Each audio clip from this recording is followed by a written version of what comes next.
Morning, Dave Kenworthy here. 9:49 on the 21st of the 6th, 2021.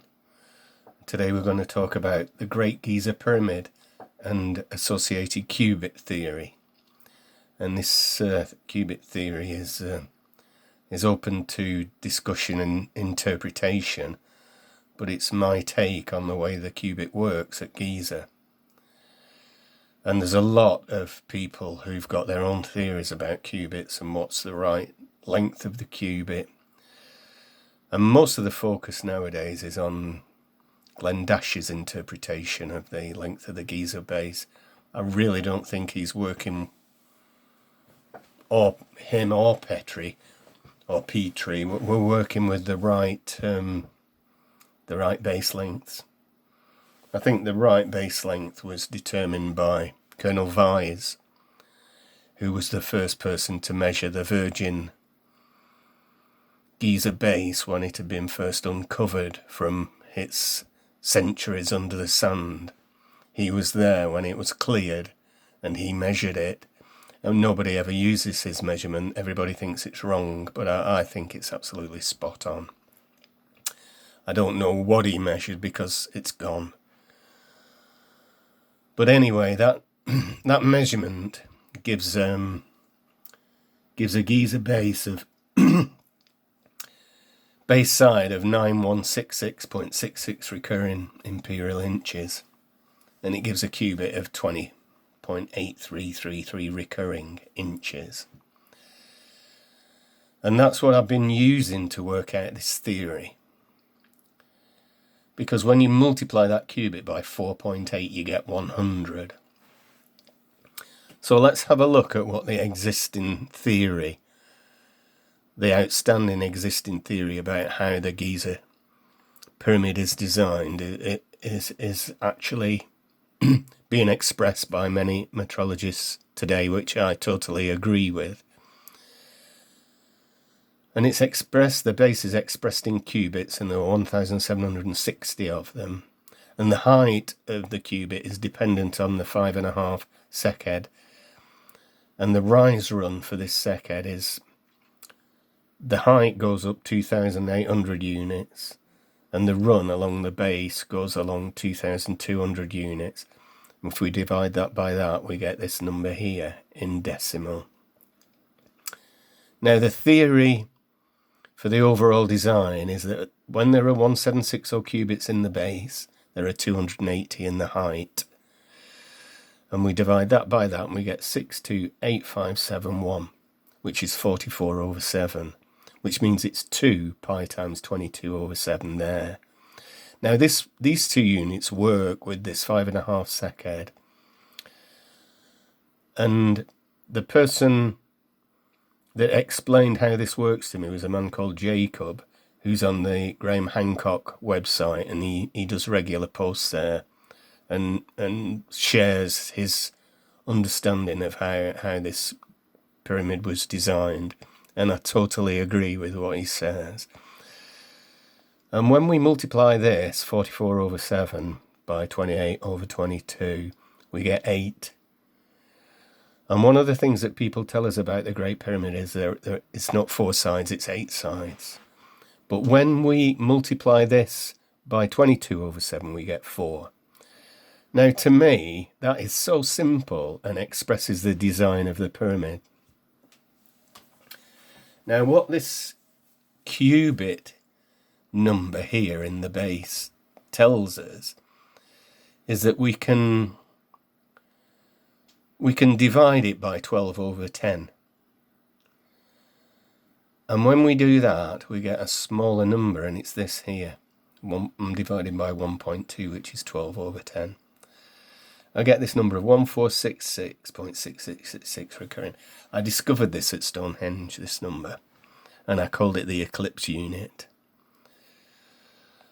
And that is giving us, dividing that by 1.2 is just giving us an adjustment on one side of the pyramid, and what we need to do is just adjust all 4 sides.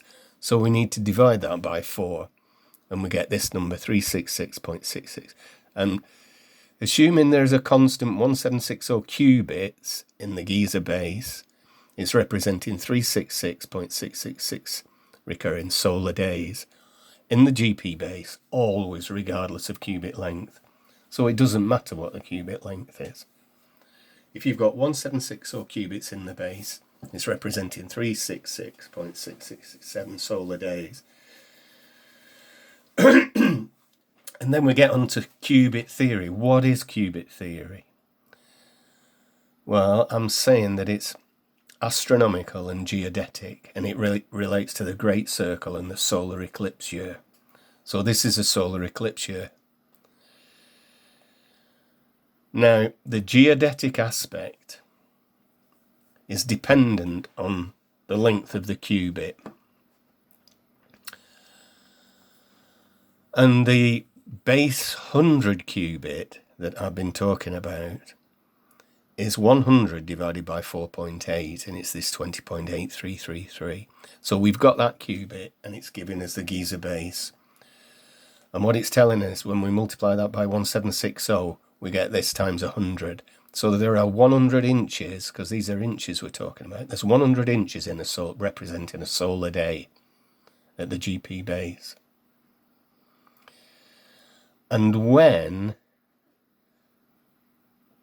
we come down to look at qubit theory, what the theory is, it's very simple. When there are 1760 qubits in the Giza base, there are 1200 qubits in the Earth's circumference. The relationship produces the eclipse unit, where 10 eclipse units are 1 Riemann.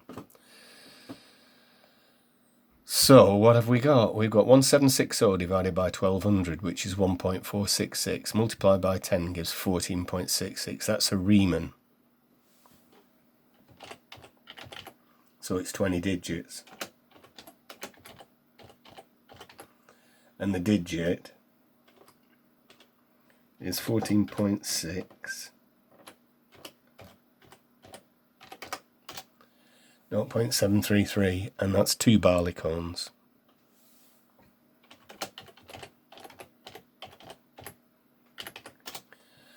Now, how does it work? When there are 1760 qubits in the Giza base, there are 1200 qubits in the Earth's circumference. So that's less. The Earth's circumference is less than the Giza base. So obviously, something needs to be explained, and it works like this. The Giza base is calculated in imperial inches, so there's a simple calculation that we've just been through. The Earth's circumference uses the same qubit, but now that represents miles, and we just multiply it by 1200 to get 25,000. This is the Great Circle. 25,000 miles. This is the base 100 Great Circle that the ancients used to scale everything against. And this scaling is something that I've found that metrologists just don't get. I've explained it over and over again to many metrologists, and nobody's ever come back to me and said, well, I understand that now. I think I agree with you. I've never had that. So let's have a look at it in action. How many Giza bases are there in the Earth's circumference? 25,000 miles. 63360 inches in a mile. Those inches in the Earth's circumference, divide by the Giza base, we get 4320, which is 360 times 120. And we can see the absolute logic of this. And we're using Babylonian numbers. And of course we are, because the whole series of presentations has been telling us that the Giza pyramid has been designed by these Babylonian Sumerian people who left the Middle East and populated Europe 6,000 years ago, and we know that because of DNA analysis. So it's easy to test this theory, because we just put the length of the qubit in there, multiply it by 4.8, and we get this proximity to 100, and this cubit, when we multiply it by 4.8, is actually 100.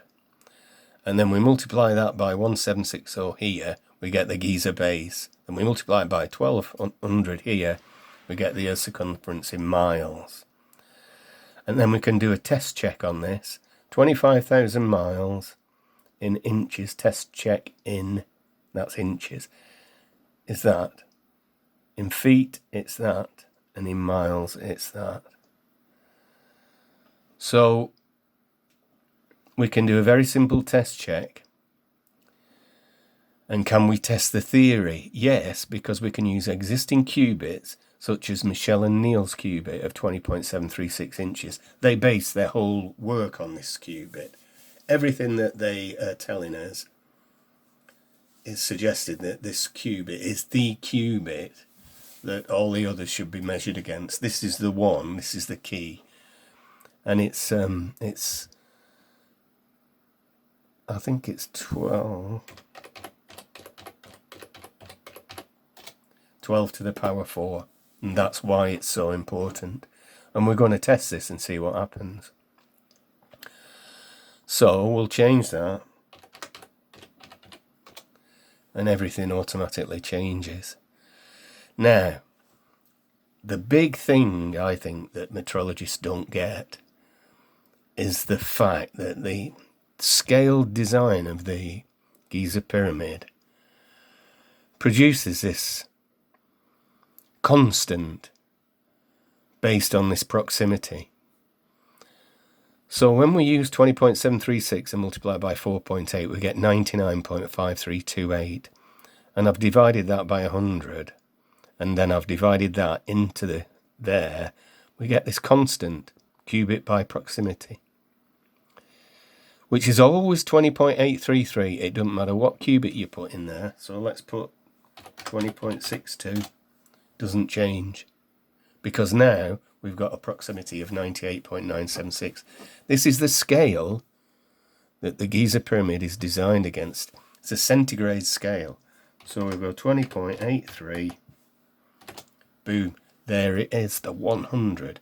That is the top of the scale. So if I choose a qubit of 20, I'm getting a Giza base of 352 inches. So we're moving up the pyramid.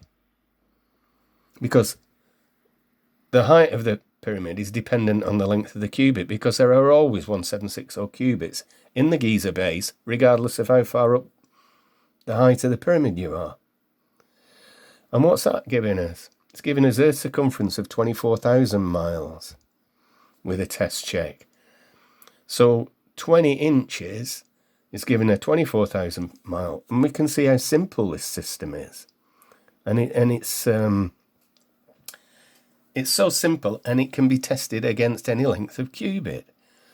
So, for example, Hugh Franklin is giving us 36276 inches.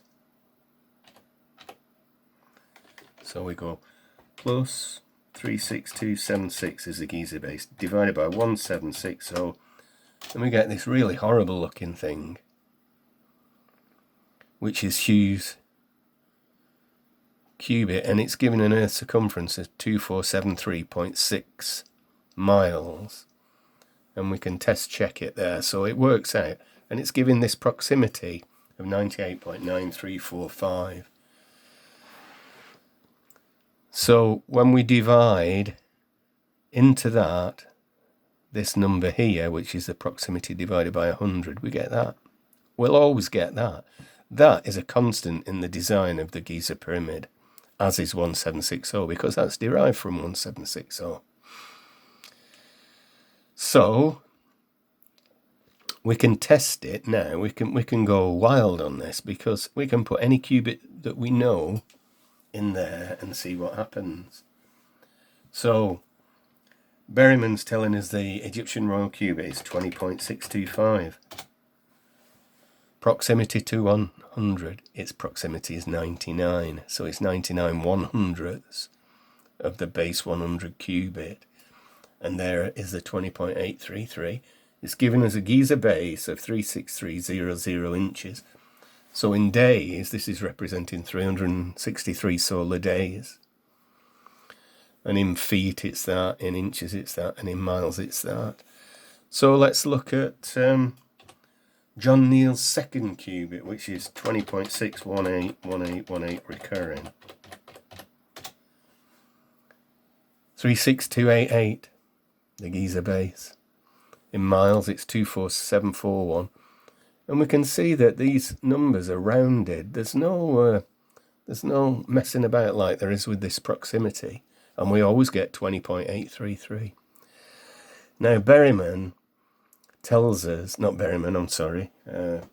Petrie tells us that he suspected that the length of the cubit is 20.612. So we're getting 24734.4 miles as the Earth's circumference. We're getting a proximity of 98.9376. Now also 20.62 is quoted, but we can see that it doesn't matter. Doesn't matter what the length of the cubit is.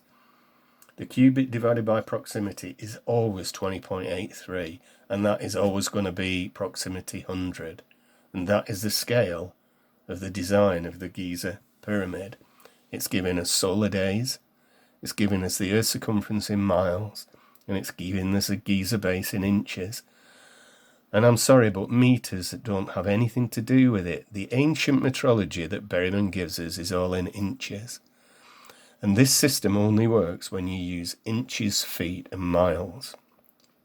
And when the Giza pyramid has got 1760 cubits in its design, we know that the mile is 5,280 feet and it's 1,760 yards. So the whole system has always been there. And for some reason we choose to ignore this solid evidence that this whole system is far more complex and far more complicated than we're giving it credit for. And the people that design this, we don't know who they are. I mean, the Egyptians didn't know the circumference of the Earth to this level of accuracy. The Sumerians may have done, or perhaps the Egyptians did. I probably haven't done enough research. There is a lot of work out there suggesting that they knew very exactly the length of Egypt, and they split it into two kingdoms.